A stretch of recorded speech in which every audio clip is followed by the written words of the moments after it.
Patrick.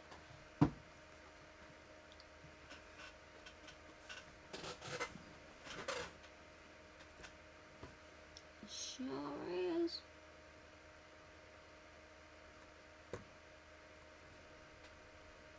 Even though I'm all over the place, I'm just seeing what fits and what don't.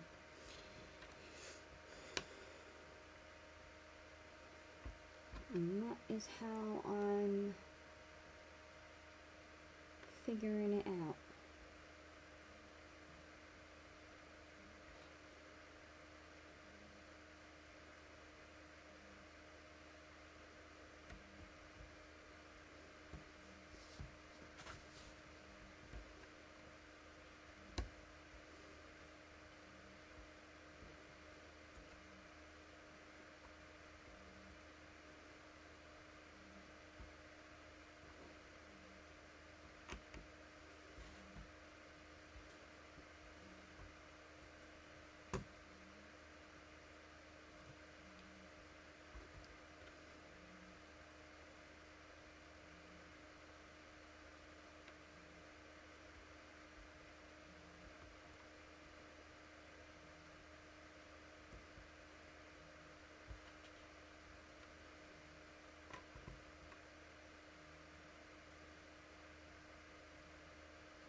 Well, my legs are buggered.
Great. Be right back.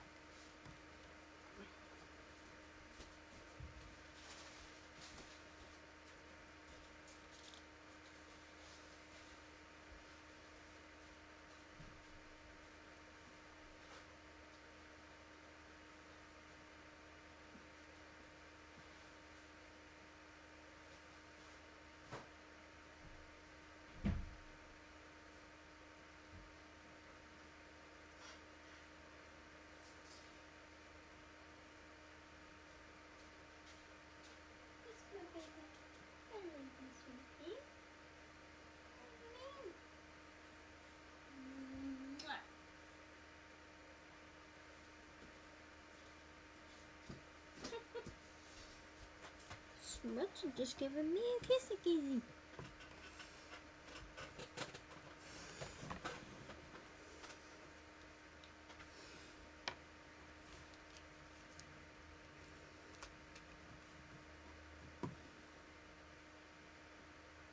These are the special batteries I've got to use for the hearing aids.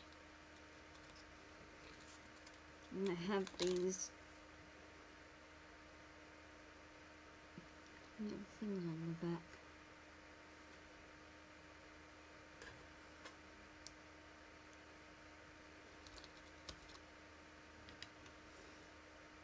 They're going in the bin.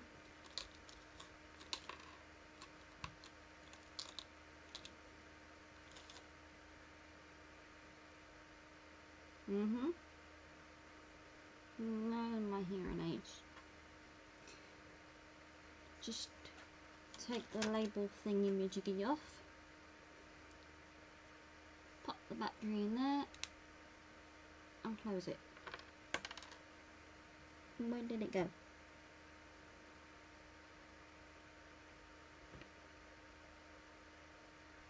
I dropped it. Where did it go?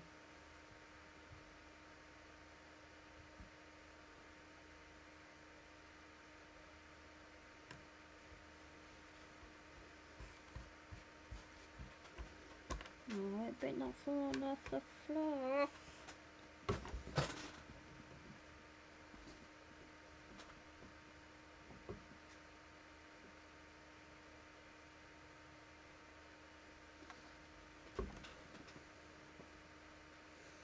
Nope, no.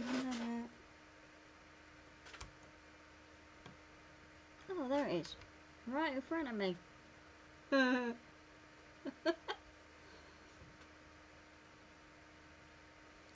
Yeah, they're a special type. But they only last for so long. Especially if I'm watching something or listening to, when I'm watching a movie or something. Because it's Bluetooth, they said that the batteries,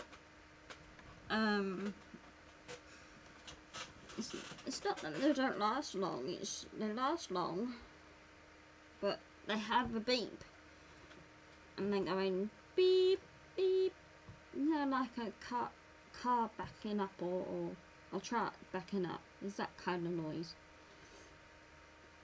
So I know when I need to change them, and plus I won't be able to hear anything properly, if you know what I mean.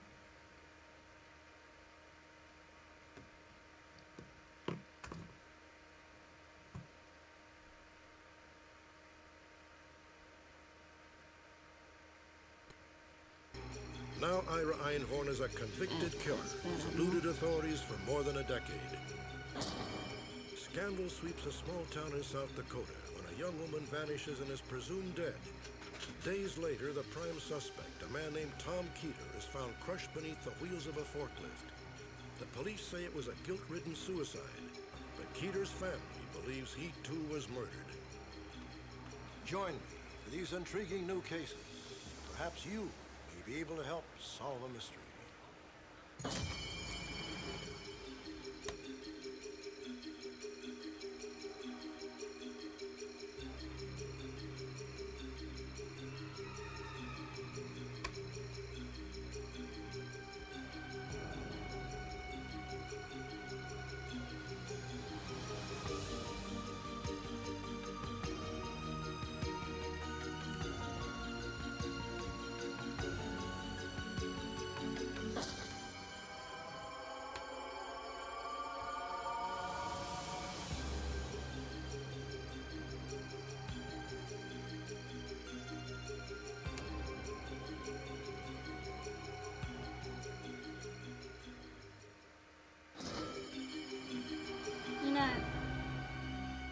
In my hometown, where I lived before. Tom Keeter, of Rapid City, South They Dakota. never, Born ever, January ever 1965. considered that I was Died June 1994. Survived by his wife Nancy and 2 partially children. hearing loss. Cause of death? It all depends on who you ask. Tom's family believes he was murdered. The police say he committed suicide. If so, it is certainly one of the most unusual on record. Tom Keeter was a forklift driver at Forest Products Distributors, a wood processing plant on the outskirts of Rapid City. It was around 9 on a peaceful summer morning, just after the shift change, that the workers found Tom's body. His head crushed beneath the rear wheel of his forklift. Oh, man, hurry up. Go get the foreman. I'm gonna move the foreman. The police investigation pointed to a chilling scenario. The authorities believe that Tom loaded at least a ton of lumber onto the forklift, set it on an incline, jumped from the cab, and positioned himself perfectly in the machine's path. But why would Tom Keeter kill himself? Some say his suicide is connected to the mysterious disappearance 5 days earlier of a woman named Tina Marcotte. Tom Keeter and Tina Marcotte, casual acquaintances who once worked for the same employer, now forever linked in mystery. During a bizarre 5-day period, one turned up missing, the other turned up dead. It all began early Friday morning, June 24th, 1994.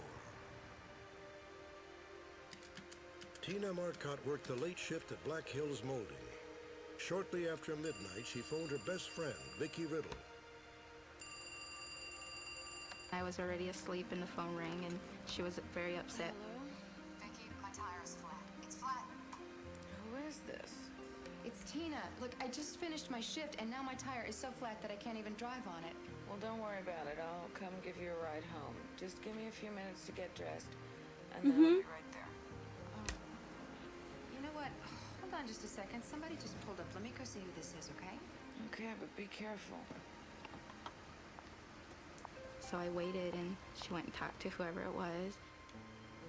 Hey, you don't have to come. Tom's here, and he's gonna give me a ride home. Tom who? You know, Tom. He used to work here. I'll talk to you later. It was the last time anyone spoke to Tina Marcotte. Bye. Initially, no one even reported her missing. Patrick Gleason, her live-in boyfriend of 11 years and the father of her 3 children, thought that Tina would soon return. On Saturday morning, Patrick, accompanied by Tom Keeter, showed up at Vicki Riddle's house.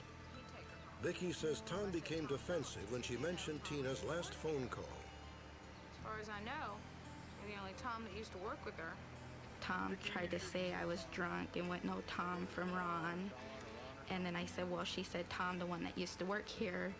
And then we started talking about that, and Tom finally admitted that he was the only Tom that he ever knew that worked there. He was just glaring at me and not acting himself. Patrick listened patiently, then put the obvious question to Tom. Tom, just be straight with me. You messing around with my old lady? No, man, you know me better than that. That right there didn't seem right to me, because the way Tom was, if you tried to blame him for something that he didn't have anything to do with it, he would have started fighting with me. That's the type of person he was. Patrick says Tom suggested that they go together to report Tina missing.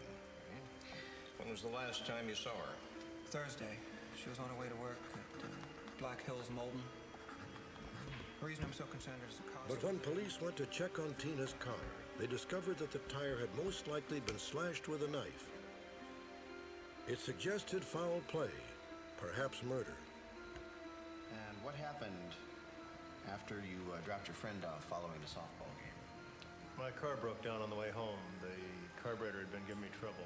Tom Cooter was asked to come in, and he voluntarily came in to give his story. He denied giving Tina a ride anywhere or even being out there. He stated that he had been at a softball game. He had given a friend a ride home, and his car had broken down, and he had spent approximately 3 or 4 hours fixing his car under a streetlight. Tom never called his wife to say he had been delayed. He finally arrived home at around 3:30 in the morning. Where were you? The car broke down. Tom's wife, Nancy, told us that when Tom got home that night, that he immediately washed his clothes, which would have included his softball uniform as well as his shoelaces, and that led us to believe that that was suspicious behavior. Can you show me on a map exactly where it is you During Tom's interrogation, he pointed out exactly where his car had broken down. Police later canvassed the neighborhood, but could find no one to confirm Tom's alibi. Things just weren't adding up, and this led us to believe more and more that he was definitely involved in her disappearance. 3 days after Tina disappeared, the police interviewed Tom at the lumber yard. Oh, man. The next morning, Tom Keeter was dead. You gotta call somebody. Hurry up, go call the foreman. In my opinion, Tom Cooter took his own life in an attempt to make it look like an accident in order for his family to receive some sort of benefits.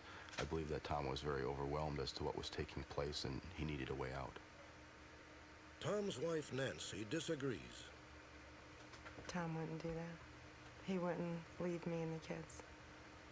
He would not do that. I won't ever believe that. I reject the idea that it was a suicidal death because of the lack of suicidal behavior or thinking or thought process or emotions that went into his life in the 4 days prior to his death. Nancy is convinced that someone, identity and motive unknown, attacked Tom in the lumber yard, then crushed him beneath the wheels of his own forklift. I believe he was murdered. I just wish the police would investigate this more, instead of closing my husband's case, because there are leads in this case, and I don't believe they followed up on him. There were no drag marks to indicate that anybody had drug him. He weighed approximately 200 pounds. It would have been difficult to carry him, and there was no signs of a struggle in the area. So in my opinion, that I don't believe the murder theory. But the police do believe that Tom Keeter murdered Tina Marcotte. They speculate that on the night Tina disappeared, Tom showed up unexpectedly outside of her office. I believe that Tina's tire was intentionally slashed in order to keep her from leaving the place. I don't believe that Tom's appearance out there at 12:30 was coincidence. I think that was planned. It's Tina. Look, I just finished my shift, and now my tire is so flat that I can't... I think Tom was out there waiting for her when she got off of work. The only thing that really failed in the whole plan was that she was on the phone when he drove up. Great, thanks. According to the police theory, Tom made sexual advances toward Tina. When he was rejected, the result was murder. They have no evidence or anything to lead Tom into Tina's disappearance. They have nothing.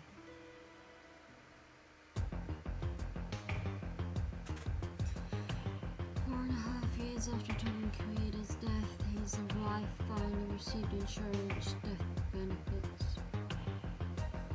16 months after Tina Marcotte disappeared, her body was found on a wood pile at Tom's workplace.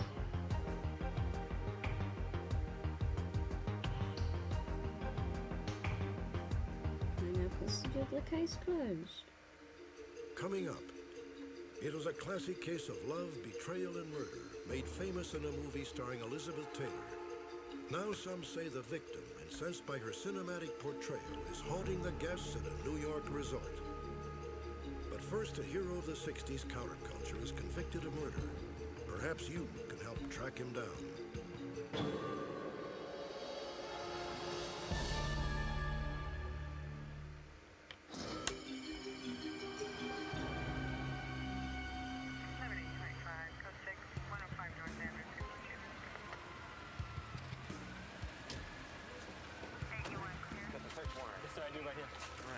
Somebody in the back. Okay, Jones out back. Sullivan, over here. Yeah. All right, second floor rear. Let's go.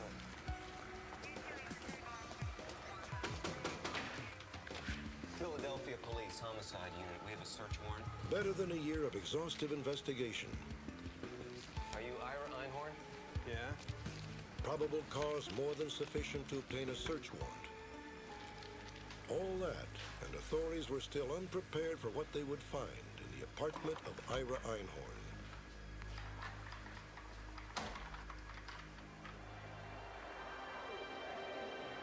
Ira Einhorn was a counterculture hero. During the 1960s in Philadelphia, he was a symbol of opposition to the war in Vietnam. In 1970, he organized Earth Day, a pro-ecology festival still celebrated every year. Einhorn palled around with peace movement superstars like Abby Hoffman.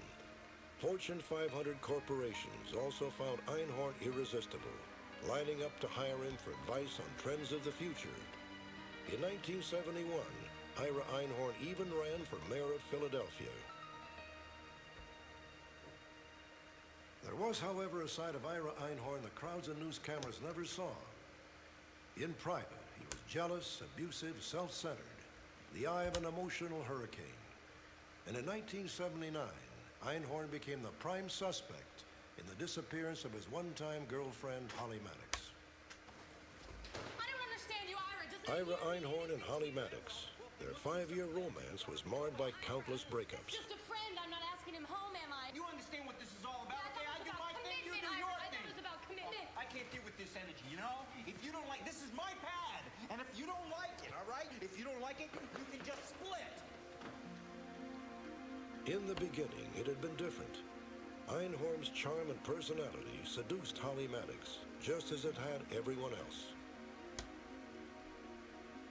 Holly was a product of small-town Texas, a one-time high school cheerleader. She wandered into Ira's heady world during the fall of 1972. I've never seen you in here before. What's your name? Holly.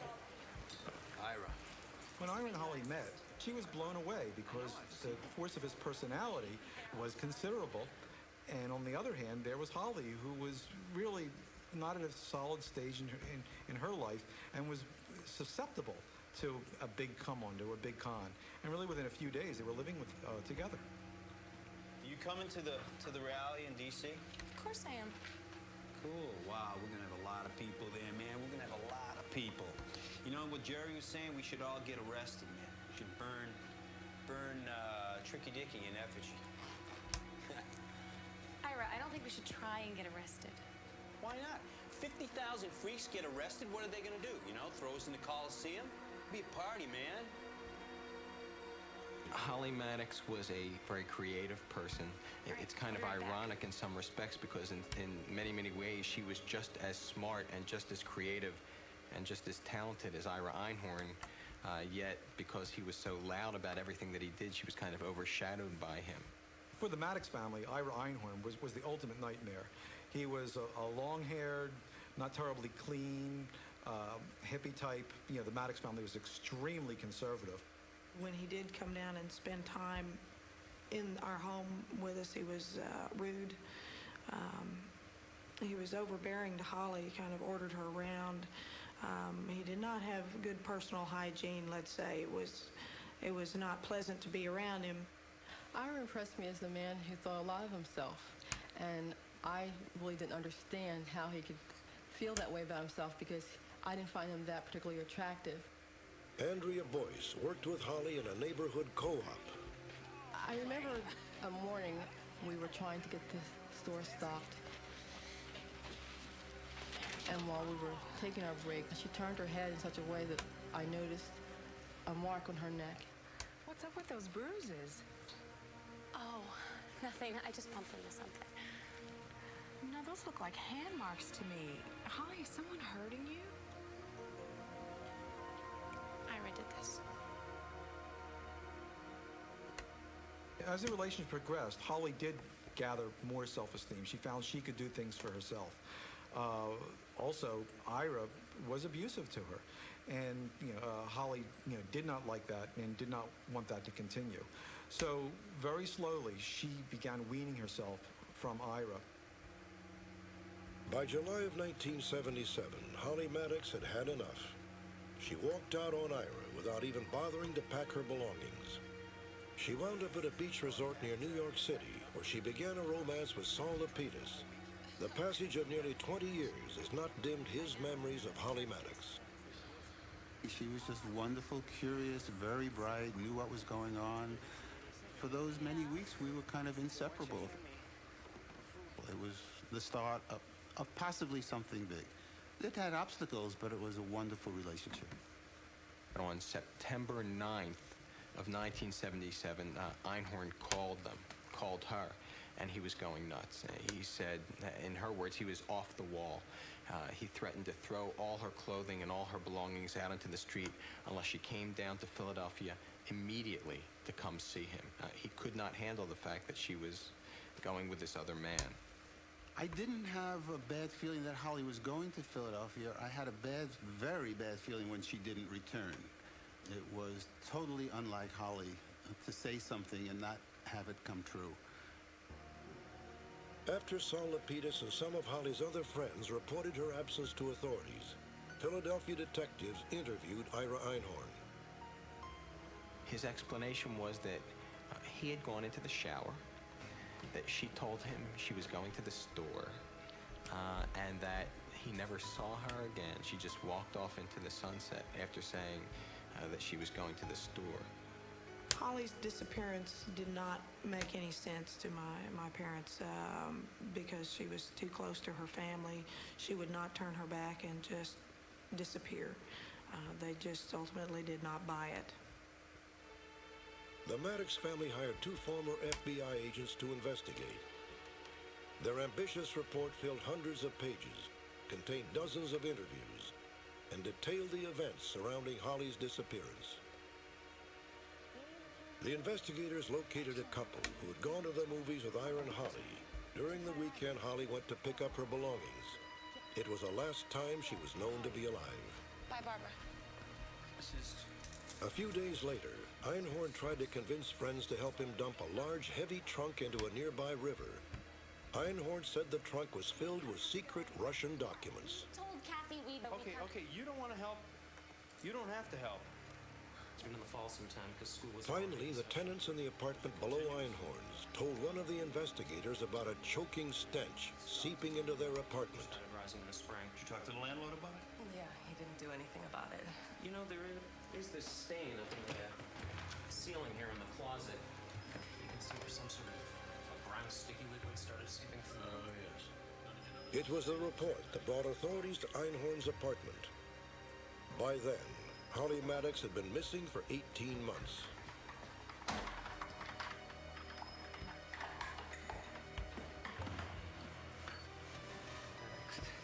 Once I opened the door, I could smell kind of a decaying smell. And spending years as a homicide detective, I knew that smell to be body smell. And I thought, uh-oh. She may be here. You have a key to this?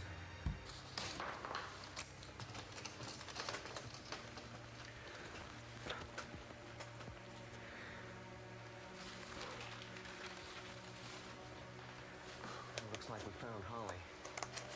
You found what you found. There was a sickness, a sadness that Holly Maddox was found, but then there was kind of a feel-good that we were going to lock up Ira Einhorn for killing her. Einhorn soon came up with an explanation. Are you guilty?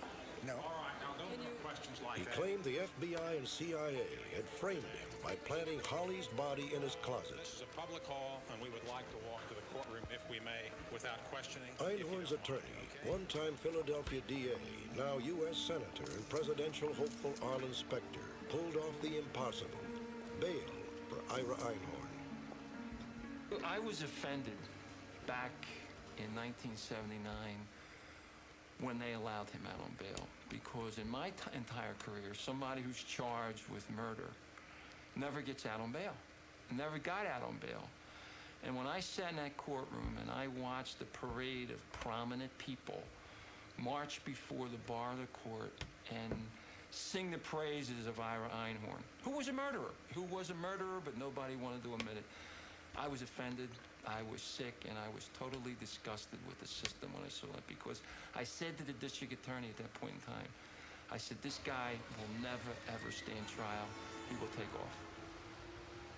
In January of 1981, 2 days before the start of his trial, Ira Einhorn did indeed flee the country. Airport.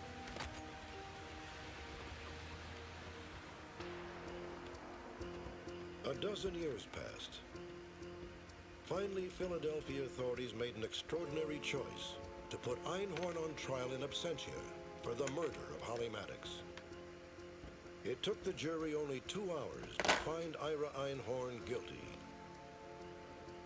Whether Einhorn ever learned of his conviction remains a matter of speculation. Since jumping bail, he has lived in Europe, primarily Ireland and Sweden. If people were going to look for Einhorn now, he would be around the university somewhere, and you would find him in poetry groups or with artists, somewhere where he can expound and have a ready-made audience to listen to him kind of boast and brag in his intellectual way. I mean, that's where I would expect to find him. The day they do catch him, I'm on a plane that same day. I want to see him in the orange coveralls and the handcuffs. And then I know it will be finished and stopped for me. And I can go tell Holly.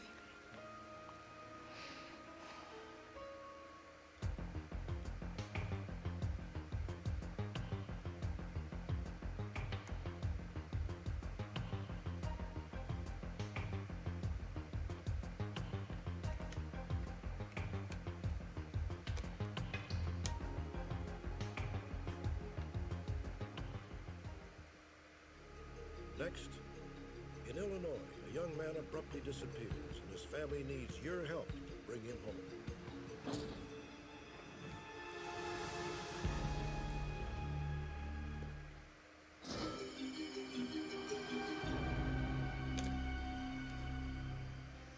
Today is August 29th. This is Jim Kimball at the age of 18. At 15, he was diagnosed with a severe psychological disorder. At 24, 6 years after this home video was shot, Jim Kimball disappeared. Jim had grown up in Oak Park, Illinois, the sixth child in a large and loving family. Well, ever since Jim was young, he was always on the shyer side and maybe more sensitive than other people. He was easy to get along with. You know, he'd never do anything to hurt anybody. You never expected any trouble when Jim was around. It was pretty special. But all of that changed on August 16th, 1982. How you diddly? Hiya, putty cat. Jim was just 13 when his father suddenly died of a heart attack.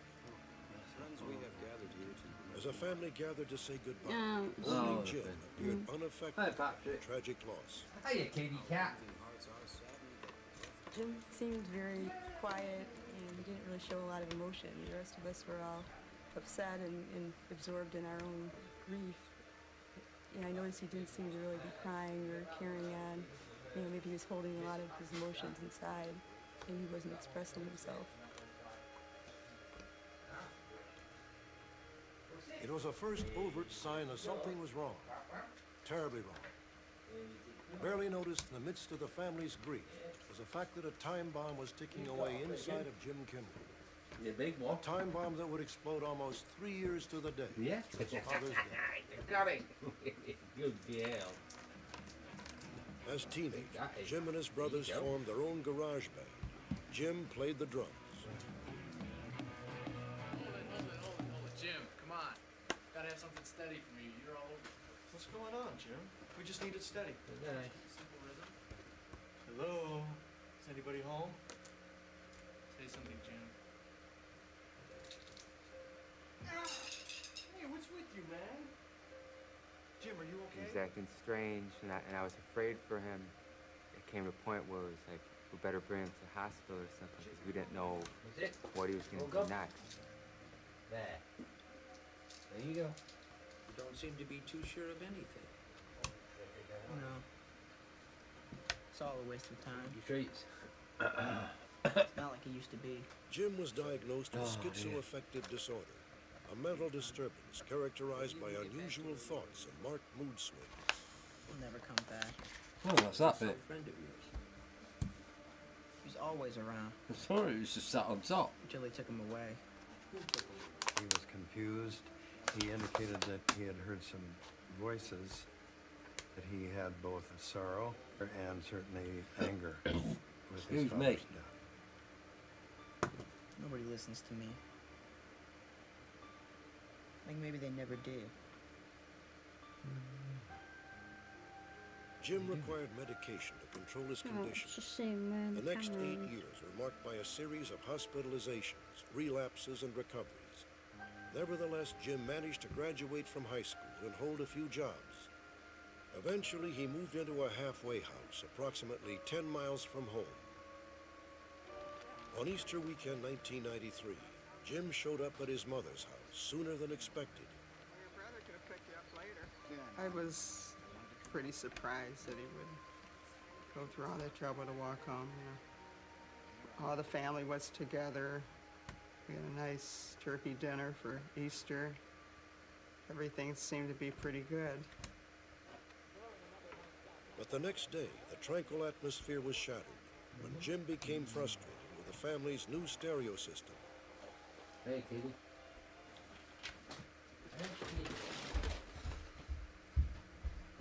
And I was having lunch, and I heard from downstairs a commotion. Why are you destroying the house? I like this house. You guys keep changing things. Well, if you got a problem with the stereo, I mean, let's talk about it, you know? I mean, you don't have to throw a temper tantrum. I mean, are you 5 years old? No, I'm 4. Get out of my face, you idiot. Yeah, I said, hey, you know, if you're not feeling well, you should go to the hospital. But he said that he wasn't going to go to the hospital, take care of things. So we cleaned things up, and then he left, and that was the last I saw him. Jim had vanished. The Kimballs immediately launched a frantic search of the neighborhood. He didn't have any medication with him. He had no money, no coat. It was rather cold out. And it just almost seemed that he went and just took a walk and never came back. For 11 months, the family worked tirelessly, making phone calls, searching homeless shelters, and distributing flyers all across the country. But nothing panned out until March of 1994. Just outside of South Bend, Indiana, 90 miles from the Kimball home in Oak Park, Illinois. Sir, can you come here for a minute, please?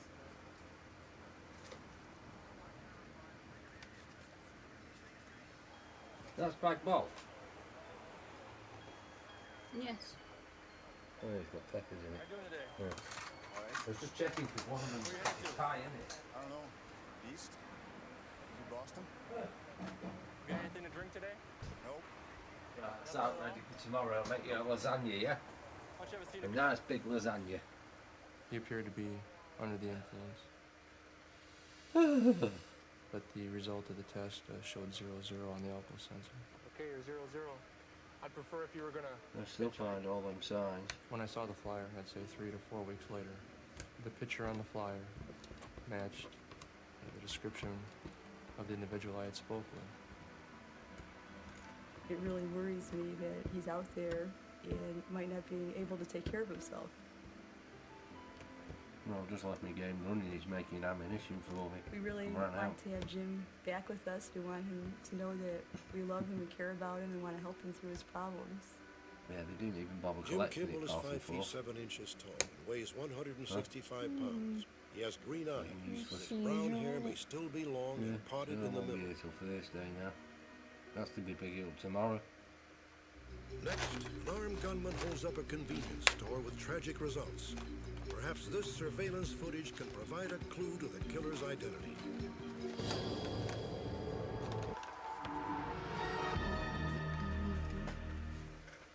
Yeah.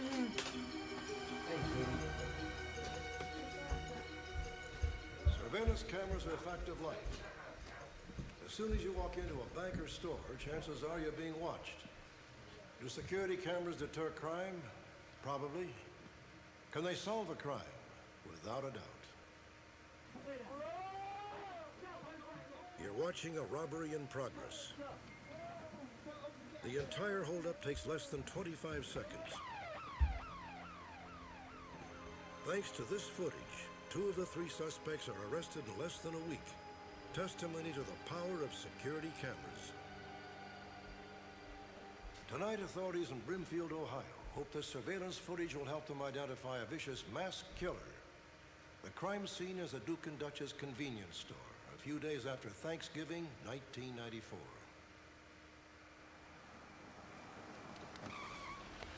Police responding to a silent alarm arrived just after 2 a.m.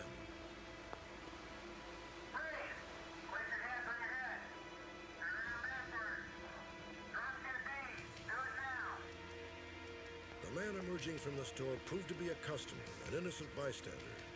He had arrived moments before police and found the store unattended. The officers entered warily, with guns drawn. In a back room, police found the body of the store clerk, 23-year-old Brian Foguth. Brian Foguth had been college-bound, with dreams of becoming a writer. The night of his murder, Brian was not even scheduled to work. He had been a last-minute replacement for another employee. The murder of Brian Foguth enraged the community. Finding his killer depends on a surveillance tape recorded during the crime. In its raw form, the tape is a confusing whir of images. Thousands of still frames recorded by cameras in different parts of the store. But when the tape is slowed down, the events of the evening begin to unfold. That's Brian behind the counter. At 1:58 a.m., he can be seen mopping the floor. 4 minutes later, at 2:02, a masked figure enters. Don't make any sudden moves or I'll kill you, all right? I want you to go into the back room right now. Let's go. All right. Come on, move. Let's go. They went into the back office. Brian, of course, went in with his hands raised. And the gunman behind him, and they spent approximately 60 to 61 seconds in that back room, out of camera range. I want you to open up the safe. We don't have a safe. We have a safe? We have a safe? No. Investigators can only guess what happened in the back room. What we're gonna do is we're gonna go out to the cash register. You're gonna open it up real fast, and you're gonna empty it real fast. You screw up, I'll kill you.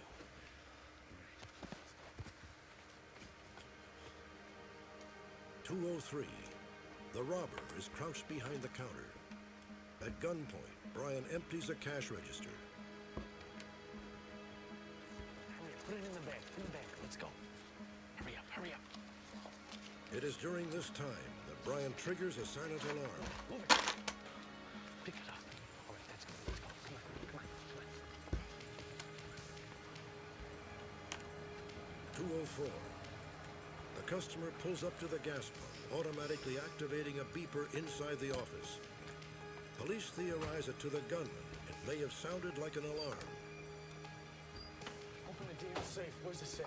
We don't have a safe. Open. It's just the pumps. It's just the pumps. It was then that we believe that Brian may have been able to throw his elbow back in defense of himself and strike the gunman, possibly about the face, because the gunman left blood here, and we know that it's different from Brian's blood.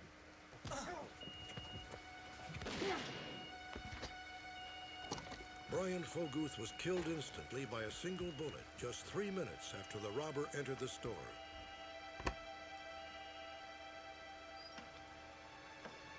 The customer that pulled up to get gas was actually present at the time that gun went off.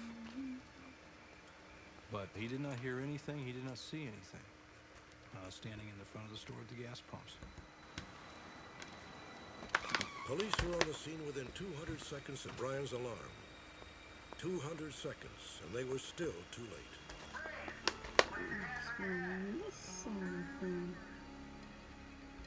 Police believe the killer is a white male, age 18 to 30, 5'9" in height. He robbed the Duke and Duchess convenience store in Brimfield, Ohio on November 28, 1994. The suspect may have exhibited head or facial injuries around that time, a result of his apparent struggle with Brian.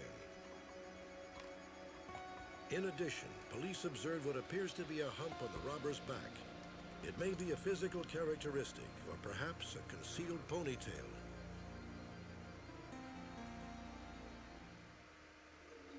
When we return, the ghostly tale of a beautiful young murder victim. Her case was made famous by Hollywood, and now some say her spirit still haunts the Adirondack Mountains in search of justice.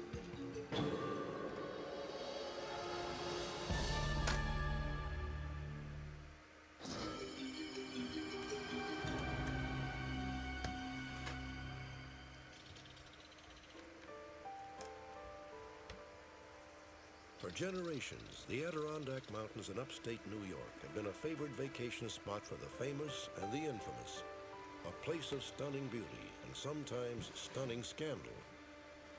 When darkness falls at resorts like the old Covewood Lodge, the plaintive cries of loons summon haunting memories. A reminder that anything can happen. One summer night in 1988, several Covewood employees were approaching the staff lodge. Let's go sit down by the lake for a few minutes. Rhonda Busolo went ahead, unaware that inside someone or something might be waiting. I walked into the staff lodge straight up the stairs with my hand out, reaching for the string, which is how to turn on the light.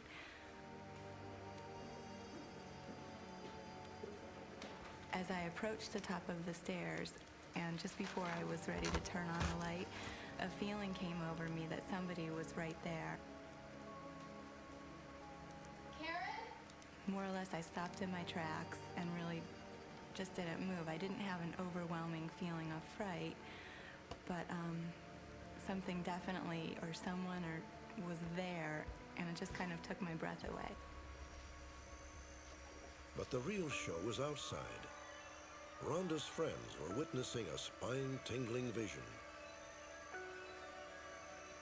All three of them had the same exact story. It lingered for just a few seconds and then moved away. All three of them saw the ghost. I didn't see anything myself, but I felt that somebody was right there. And it was just a strange feeling. Who is haunting Big Moose Lake? Folks around here believe it is the ghost of the young and beautiful Grace Brown. In 1906, her brutal murder shocked the nation. Decades later, Hollywood transformed the notorious case into a hit film, A Place in the Sun. Shelley Winters played Grace's character, a poor factory girl seduced and murdered by a faithless lover, Montgomery Clift, who was having a passionate affair with a beautiful young Elizabeth Taylor. Ironically, Hollywood portrayed Grace as dowdy, nagging, and shrewish. But in truth, Grace Brown was a naive, lovely 19-year-old who toiled at the Gillette skirt factory in Cortland, New York. It was there, in 1905, that Grace met the handsome and charming Chester Gillette, the factory owner's nephew. Hi. Hi. I think he was considered quite a catch by the people in town because he was popular and he was, athletic and he was handsome, and I'm sure a lot of women in Cortland were interested in him. Grace? Yes? Mr. Gillette is here to see you. Thank you. From the start, it was a scandalous romance. Chester convinced Grace to see him unchaperoned, defying convention and risking her reputation. I think she saw him as the ideal person, that he was everything that she wanted. So beautiful tonight. Thank you. She was in love probably for the first time in her life, and she wanted to see this through no matter what. For Chester, it was a secret affair. He never took Grace out in public. He never acknowledged their relationship. Chester was, however, frequently seen with other young women, especially those from the town's wealthier families. Her friends were warning her that he wasn't what he seemed to be, that he was something different. And I think that she had no experience with that type of person. And so she was seeing what she wanted to see rather than what her friends were telling her. Yeah. I'll do roast chicken for Sunday. Grace could not resist Chester. Work out what to get Eventually, shopping-wise. perhaps inevitably, she discovered she was pregnant. At the time, unwed mothers were outcasts. It was not uncommon for girls to commit suicide rather than face public shame. Grace begged Chester to marry her. Chester stalled as long as he could. Finally, in July 1906, he took Grace to the Adirondacks. You want to watch your step here, miss. Grace assumed it was a wedding trip. You haven't finished your trees. Every summer as a kid. At Big Moose Lake, they rented a rowboat from a man named Robert Morrison. Good, sir. Let me give you a hand, please. Morrison expected them to come back around dinner time, and when they didn't come back, Don't he you thought dare that was bite me. somewhat suspicious. Let's take it around this way a little bit. There's a cove right up along this side. The next morning, Morrison organized a search party. That's the jacket. That's the jacket I saw her wearing yesterday now. There. Look down there. Translate.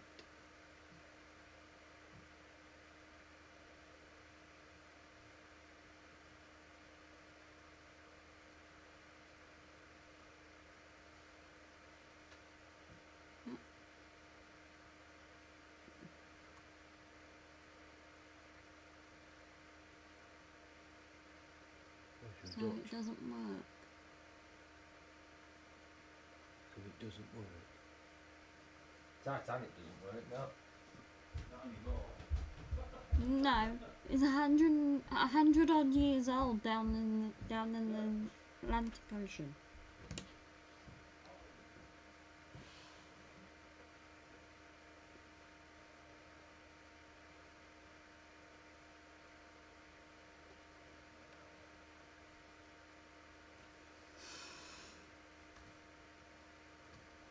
And hello to you.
A short distance from the capsized boat, they found Grace's body.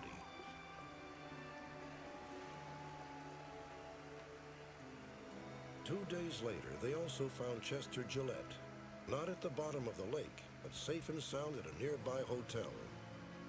At first, he denied even knowing Grace Brown. Then Gillette claimed she had drowned herself in despair because he didn't love her anymore. Few believed him. He was tried and convicted of first-degree murder. On March 30th, 1908, Chester Gillette died in the electric chair. Had justice been served? Apparently not enough to satisfy the restless spirit of Grace Brown. We were all spooked, and we stayed in the same room together, just kind of protecting ourselves. And it was just a weird feeling, like something very unusual had happened. I felt like I had a glimpse of something very extraordinary. Linda Lee Mackin had her own encounter with Grace Brown a few months after Rhonda Buselos. We made great time together. Yeah, we did. Well, I'm glad we got That fall, Linda Lee and her childhood friend, Bridget McMahon, chose Big Moose Lake as a site for one of their periodic reunions. Great. But from the start, Linda Lee was inexplicably nervous, on edge. I wasn't thinking ghosts. I just felt very uncomfortable, and I thought that I would, by looking out a window or looking in a mirror, I would see something that I did not want to see. On the second night, Linda Lee tried to ignore her feelings of unease, even daring a stroll alone.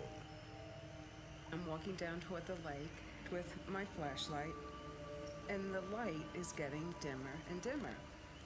By the time I got to the edge of the lake and the rocks, my flashlight wasn't working. So I had to turn around and go back and get Bridget. Not only didn't I have light, but no way was I staying out in the dark without a companion. Bridget did not take Linda Lee's jitters seriously, but agreed to be a good sport and come along. Did you hear that? It's the loons. The loons are out there. Isn't that beautiful? Oh. Such a nice break from the city. Look at the mist. Oh, look at that. I had never seen anything like this. It was a ribbon of smoke that just seemed to hover near us and almost call to our attention. Oh my God.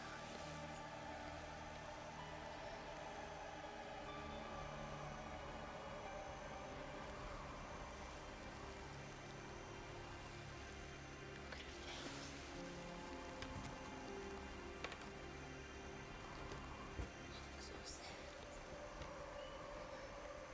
I was awestruck.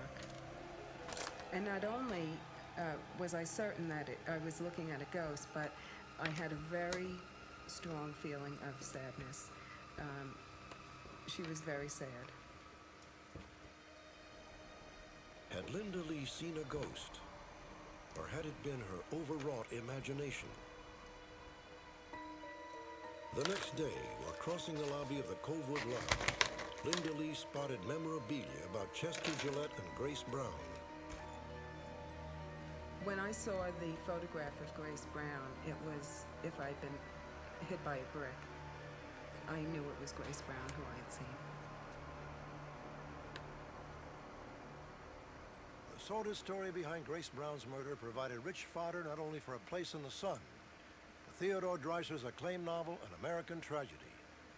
Both versions, however, were very sympathetic to Chester Gillette, dismissing Grace as a woman of easy virtue. Perhaps Grace's ghost is unhappy with that portrayal. Perhaps that is why she haunts the place she spent her last tragic moments. Perhaps that is why she cannot rest.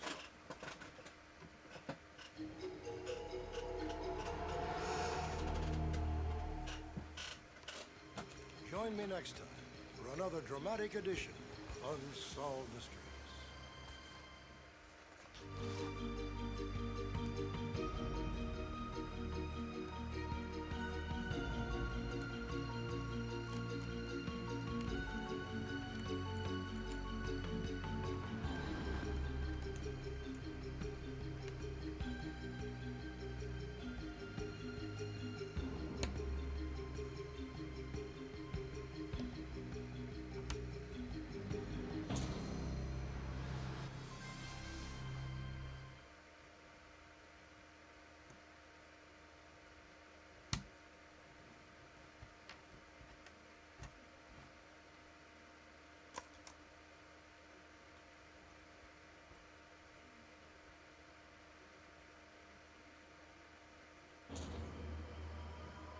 Tonight on Unsolved Mysteries.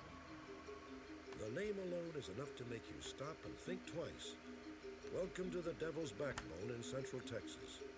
Locals say it's the most haunted spot in the country, a motherlode of restless spirits sure to frighten you, or perhaps even possess you.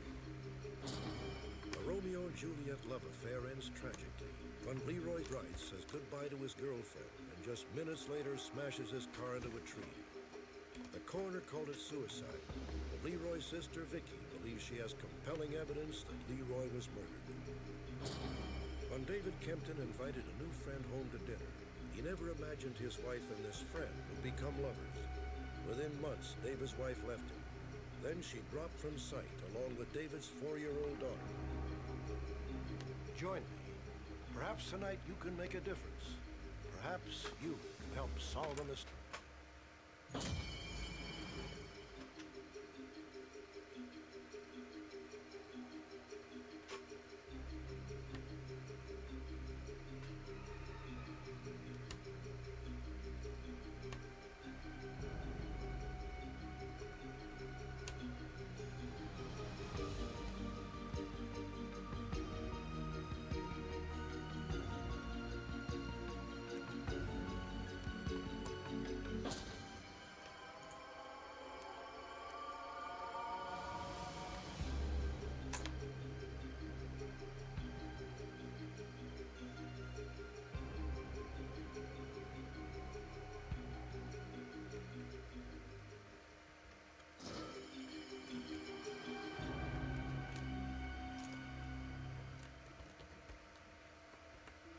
Weld County, Colorado, Memorial Day, 1968.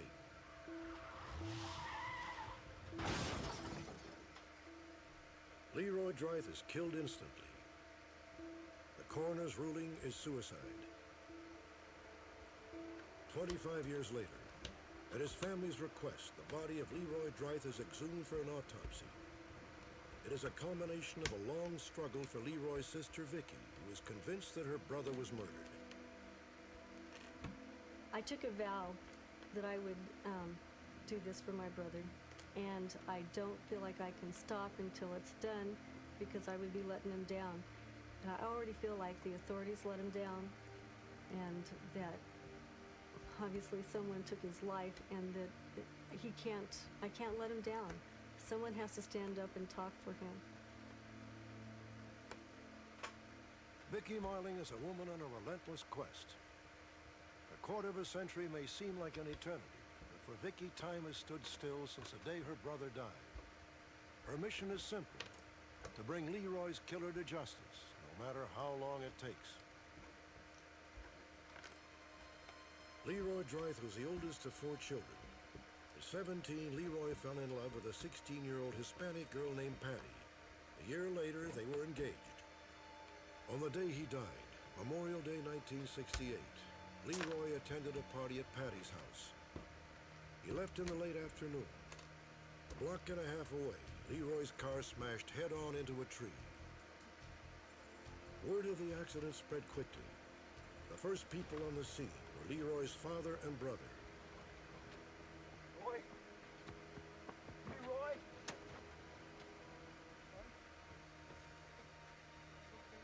I tried to hug him, and I said, I'm going to go get you some help. So I run to the truck and told Douglas I should run to the grocery store and call the ambulance.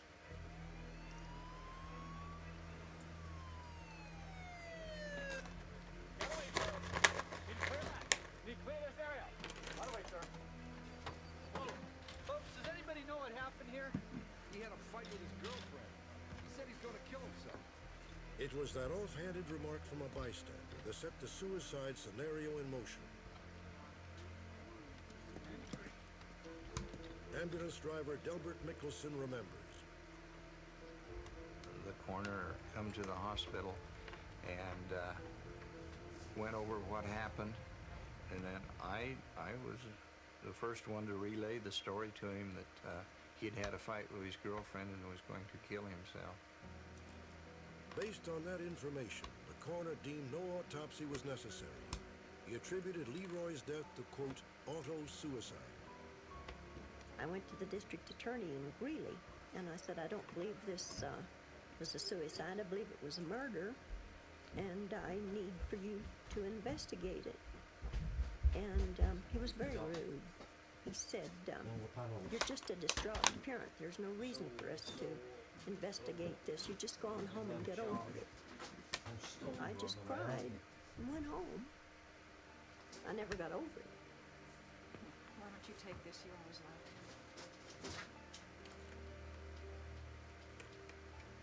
For 11-year-old Vicky, Leroy's death would prove to be the defining moment in her life.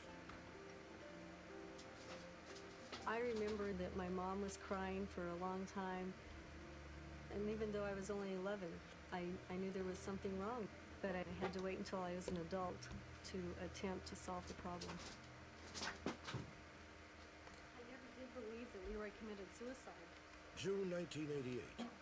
Vicky paid a surprise visit to the Boulder County Coroner's Office. She fully expected to be stonewalled. Instead, she discovered that the current regime had already noted the lack of a thorough investigation into Leroy's death. You see, there's only 3 recorded auto-suicides in the whole history of Colorado. Only 3? And also because, you see, the other 2 cases, had 6-month investigations with reams and reams of paperwork. As you can see, this report is very minimal. Well, yeah, 2 pages. Why is there only 2 pages? I really couldn't tell you, but I want to encourage you to look further into this. And if I were you, I would hire a private investigator. I felt like it was a real strange thing for them, for the authorities, to bring it to my attention as dramatically as they did, that something's wrong here. Vicky became her own investigator. She knocked on doors. She talked to Patty's neighbors, looking for anyone who had any memory of the day her brother died. Oh, they said there was a big fight. According to the townspeople, there was a party going on at Patty's house, and there had been a fight, but that it had not been between Patty and Leroy. That there had been several other family members there that did not like Leroy and that had been drinking all day. Vicky heard similar stories from a number of people, but not everyone was convinced that there was more to the situation than suicide. Vicky had little luck with the son of the original coroner. I'm very sorry, but I just want you to know one thing. My father was a coroner here for 25 years. He was very good at what he did. I'm sure he did everything he could. Now, there's really nothing more I can help you with. I'm sorry. Excuse me. Finally, Vicky placed an ad in the local paper, urging Leroy's former girlfriend, Patty, to contact her. It worked. I went to the coroner and got the coroner's report, and it stated that you had told the authorities that he was going to leave your house to kill himself. Did you say that? No, I never said that. Can you tell me anything about that day? Anything else? No. I felt like Patty knew answers, but was reluctant to talk. As far as Vicky was concerned, the evidence was becoming undeniable. I don't think about that day anymore. Next came the exhumation. At long last, after 25 years, the body of Leroy Dryth would be autopsied. It was a tough decision. It took me about 6 months to finally decide that they weren't going to do anything and couldn't do anything unless we did the exhumation. It almost didn't seem right, but on the other hand, it seemed wrong to just stop there and say, oh, well.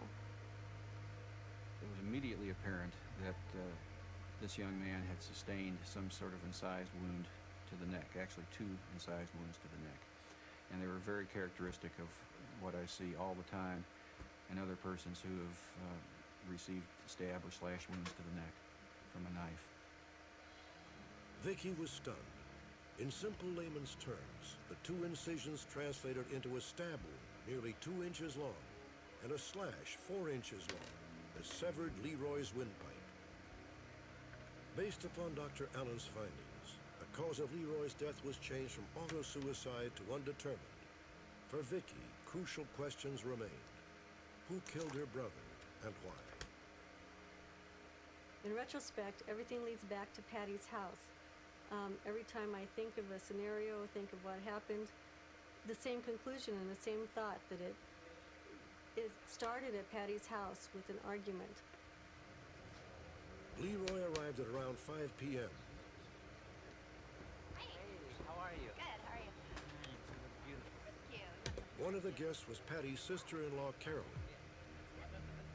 Leroy come over that day, and a lot of Patty's family was there, and everyone had been drinking quite heavily that day. I was married to Patty's brother, and I was living in the house with the family for about 8 months before and after this happened. And Patty's family and Leroy had a slight argument, kind of a racial argument over girlfriends and boyfriends. Why don't you just go find yourself a nice little white girl, huh? Huh? I love her and she loves me, okay? Give her that bomb.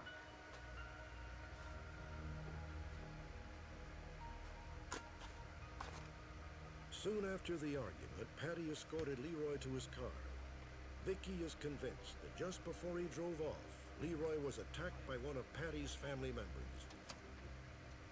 I believe that they continued arguing and that a male person just quickly reached out and cut Leroy's throat.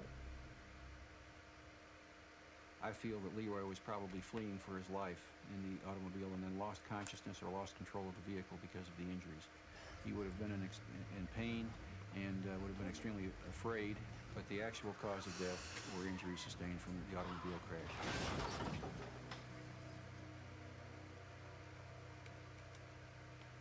I feel like I have become a cop in this whole scenario, which is very difficult at times because I have no training and I don't know what to do, and I'm sure I've made the wrong mistakes at times.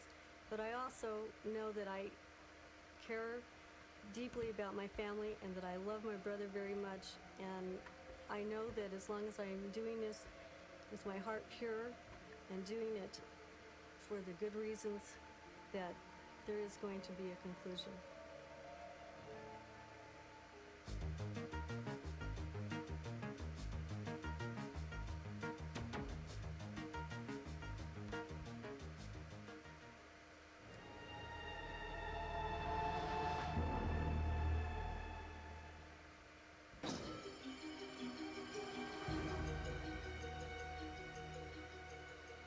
Here at Unsolved Mysteries, each and every case solved brings us feelings of immense satisfaction. Tonight's update is particularly gratifying. It involves a young man sentenced to life in prison for a murder most people are convinced he did not commit. On Sunday night, April 13th, 1986, fire and rescue squads raced to a raging house fire in Aurora, Missouri. When firemen were finally able to search the wreckage, they found the body of 79-year-old Pauline Martz. She had been bound, gagged, and left to die. Investigators concluded the fire had been deliberately set. I'd say I was. 5 days later, the police questioned a local 20-year-old named Johnny Lee Wilson. Wilson is mildly retarded with an IQ in the mid-60s. This chair. And he sat here and looked you right in the eye and said, John, you was there before that fire started? After a grueling 4-hour interrogation, Wilson confessed. A confession he would later recant. At the end of the interrogation, he forced my head back, and that's when I said, okay, I did it. But when I really didn't, that's when I lied. Johnny's attorneys recommended that he plead guilty to avoid the possibility of the death penalty. In doing so, he waived his right to a trial by jury. In April of 1987, Johnny Lee Wilson was sentenced to life in prison. He was immediately remanded to the Missouri State Penitentiary. Several legal experts, incensed by this apparent injustice, sprang to Johnny's defense. It's one of those cases, perhaps there's only 1 in 1,000, where an innocent man is doing time in the penitentiary. And Johnny Lee Wilson is innocent, and if he had a trial, he would probably be acquitted. I don't think the jury would deliberate more than an hour before they acquitted him. And it's a shame that he never got a chance to prove his innocence. All I want somebody to believe me, just that I didn't do this. Over the years, a case against Johnny Lee Wilson began to fall apart. A key witness recanted his testimony. An inmate in another prison actually confessed to the crime. Nevertheless, both the State Court of Appeals and the Missouri Supreme Court refused to grant Johnny a trial. Johnny Lee Wilson had only one other option, one last hope. Here's Keely Shea Smith with the details.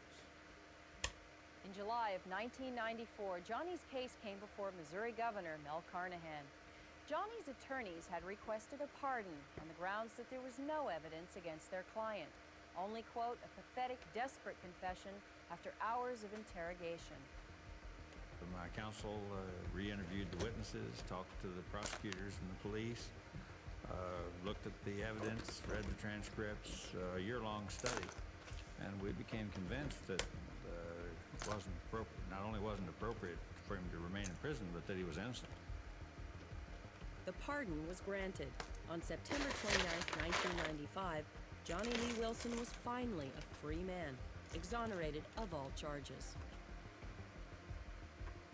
And yeah, I never thought that I would see the day that I would walk out those doors and be driving away from that place. It felt great. Altogether, Johnny had spent 9 years, 5 months, and 10 days behind bars. At a hastily assembled news conference, Johnny's thoughts turned to Pauline Martz. Why would someone hurt a nice lady like Pauline? She was a wonderful person, a friend of my grandmother's, and she was a very cool person. Following his release, Johnny was reunited with his mother and grandmother. Made Mother and I cry, and we just, we hugged each other and all of us, and was really happy. Could hardly believe it, after all those years. Johnny now lives with his mother and grandmother in his hometown of Aurora, Missouri, where he hopes to put his long ordeal behind him. I have no bitterness or nothing. I got so much faith, I knew sometime, somehow that I was gonna get out. I'm just glad I did.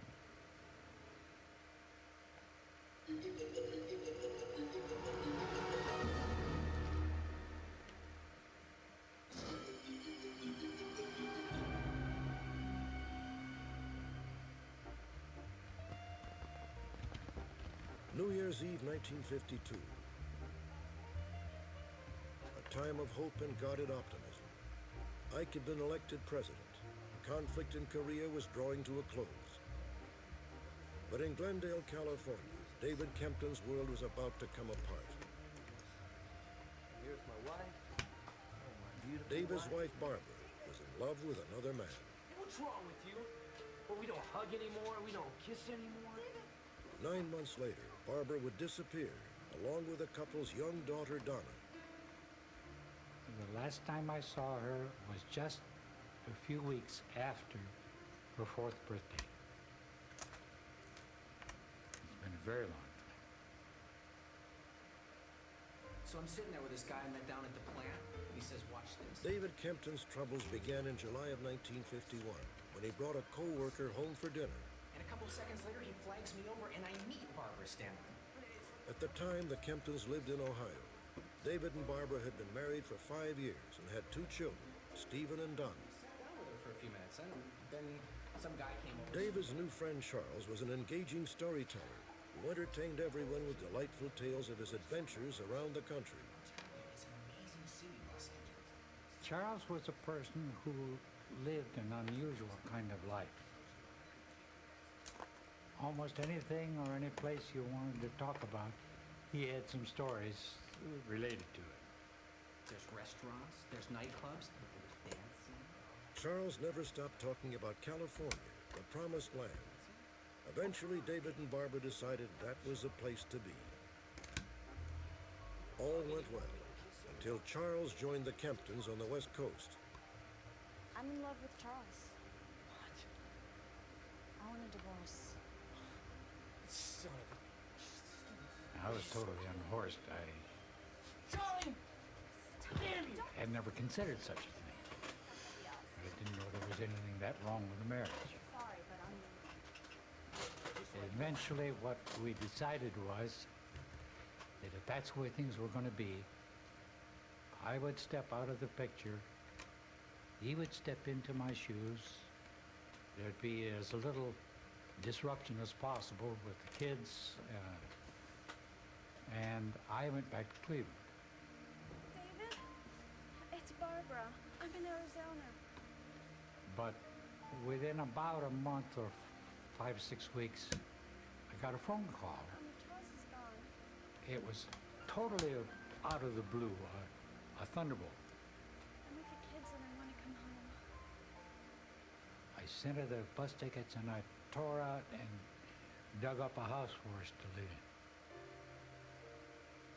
David's joy was short-lived. Within weeks, Charles was back in the picture. Barbara moved out again. She moved back in. Then she dropped another bombshell. I'll live here and I'll take care of our children. But don't ask me for anything more. This time, David left, and he took the children with him. A judge soon granted David temporary custody of both Stephen and Donna. Barbara received weekend visitation rights. On the occasion of the first weekend visitation, she called me ahead of time to say that she was in a rooming house and couldn't accommodate both kids. Could she just take Donna? See you guys Sunday afternoon. Bye, sweetie.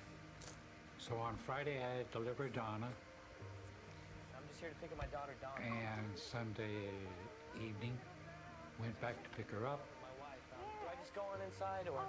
No. They left yesterday. They packed up some family business and had to leave. Wait, that's not right, ma'am. I'm supposed to pick up Donna today this afternoon. She wasn't there.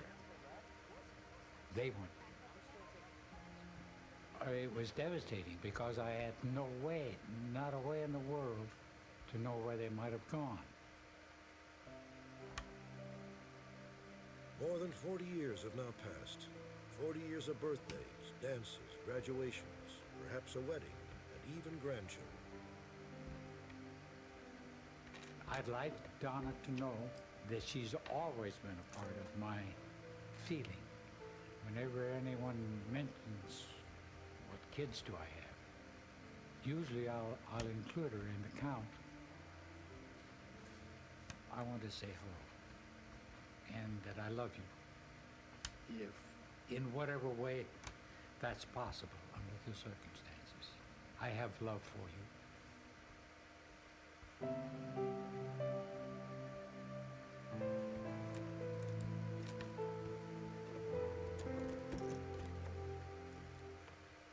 We'll be back in a moment to investigate the mysterious disappearance of a young woman named Bonnie Hain. Some people believe her husband is more about Bonnie's fate than he is sane.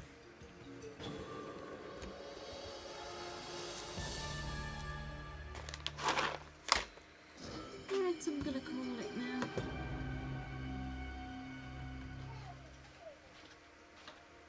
I will see you guys later Christmas on. morning, 1990.